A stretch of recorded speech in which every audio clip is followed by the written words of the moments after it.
So President Trump said he expects to meet soon with Vladimir Putin. What's an acceptable time and location? Why should they meet? Look, the presidents are masters of their own destiny and of their own schedule. I heard President Trump say that he is planning to be somewhere mid-May, and that after that he would be suggesting some dates.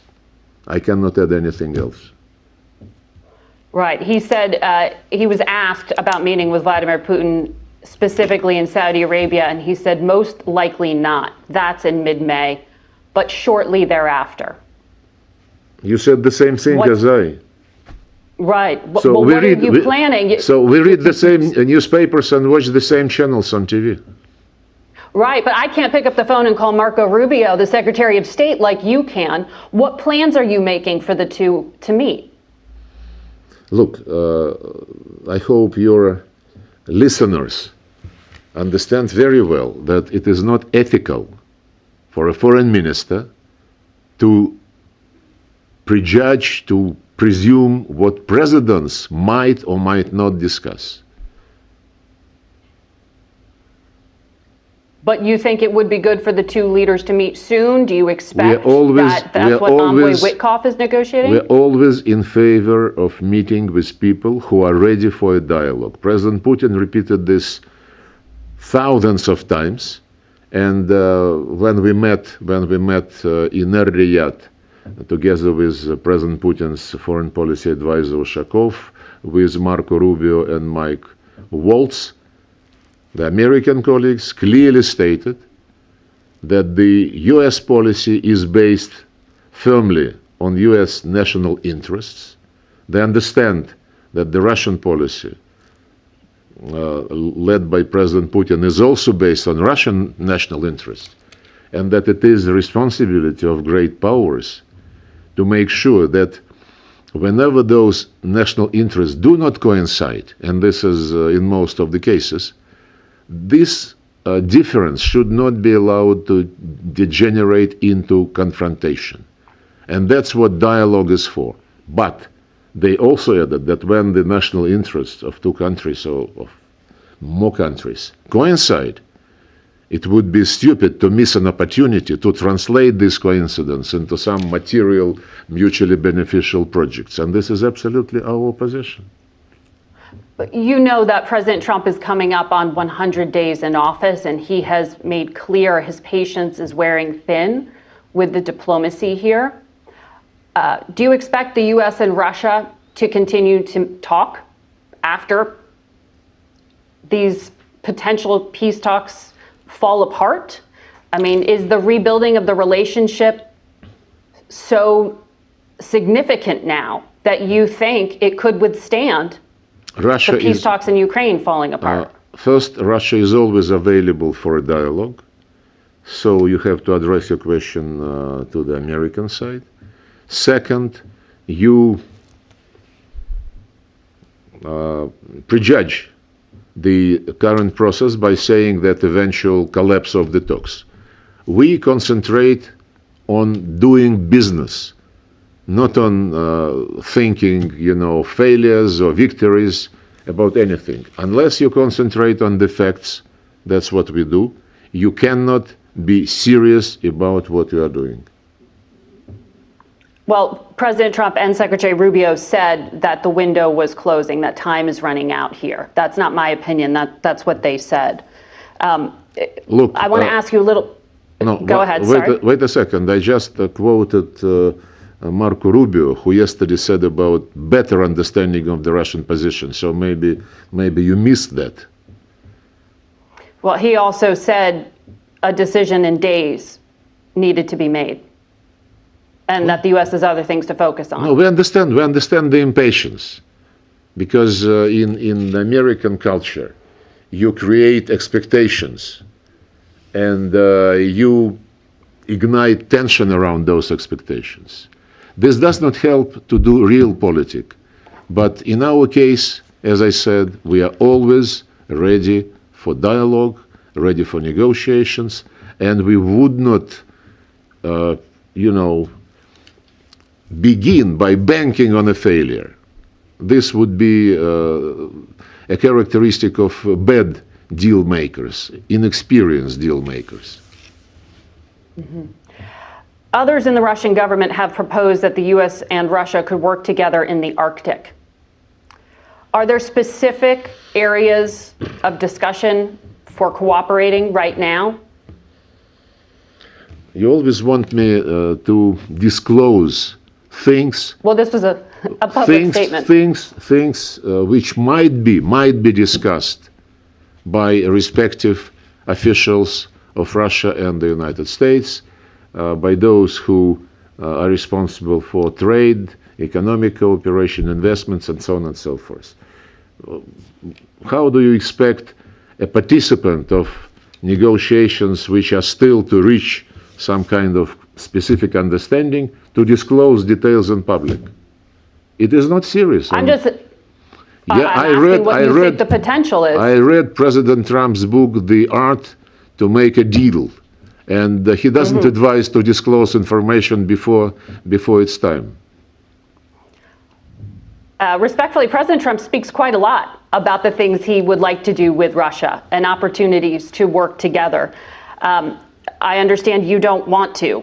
On the specific things President Trump has said in public, one of the things he brought up is that the U.S. could work with Ukraine to operate the largest nuclear power plant in Europe, which is in an area, Zaporizhzhya. Russians control that area right now. Do you agree with President Trump's public statements that the best security would be for the U.S. and Ukraine to operate that together? No, we never received such an offer. And if we do, we would explain that the power station, Zaporizhzhya nuclear power station, is run by the Russian Federation state corporation called Rosatom. It is being under monitoring of the IAEA personnel permanently located on the site. And if not for the Ukrainian regular attempts to attack the station and to create a nuclear disaster for Europe and for Ukraine as well, the safety requirements are fully implemented, and it is in very good hands. So that's a no. No, I don't think any change is conceivable. Okay, because that was in a public statement from the White House to the media. We as I said, we did not receive any proposal which would be specific. So, I understand that journalists have to speculate. We cannot speculate on something which is really not being mentioned during the negotiations. Zaporizhzhya is not being negotiated right now. Shall I say it for the third time? You wanted me to be brief. You wanted me to be brief. Statements. But I heard you, but I just want to be abundantly clear, because that is also widely reported to be in the U.S. proposal currently on the table. Why don't you ask me about President Trump's position on Crimea? You liked what President Trump said about Crimea yesterday when he said that it had been under Russian control since 2014? It's not about liking or disliking. It's about the fact that he said the truth. And when so he said something specific you liked. When Zelensky said that this is absolutely excluded because Crimea is part of Ukraine according to the constitution, nobody in Europe or in the States, by the way, reminded him that apart from territorial issues, the Ukrainian constitution guarantees, I quote, the free development, the use and protection of the Russian and other national minorities' language in Ukraine.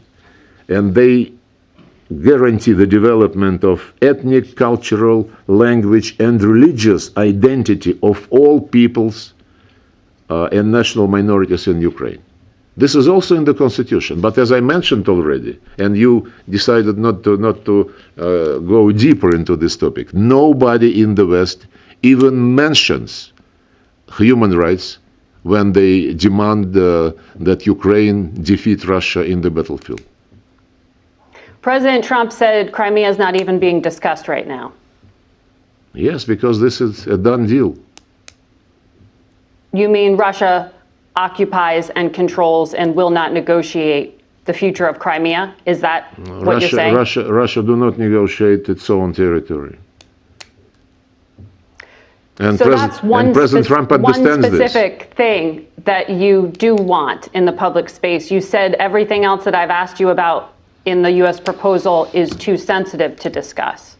Is there any other part of the U.S. proposal that you do like? No. I only commented what was said publicly, and I also said that normal negotiators, I emphasize this once again, normal negotiators do not negotiate through a microphone. They meet and they discuss, they listen to each other, they try to understand, they try to see where a balance of interest can be reached, and this is how our contacts with the American representatives are organized. Respectfully, you've been in the top levels of Russian diplomacy for 30 years. For how many? This isn't for at least 30 years. I mean, you've been in very key diplomatic roles within the top of the Russian diplomatic system for a very, very long time. I don't think any part of this is typical or normal, to use the word you used.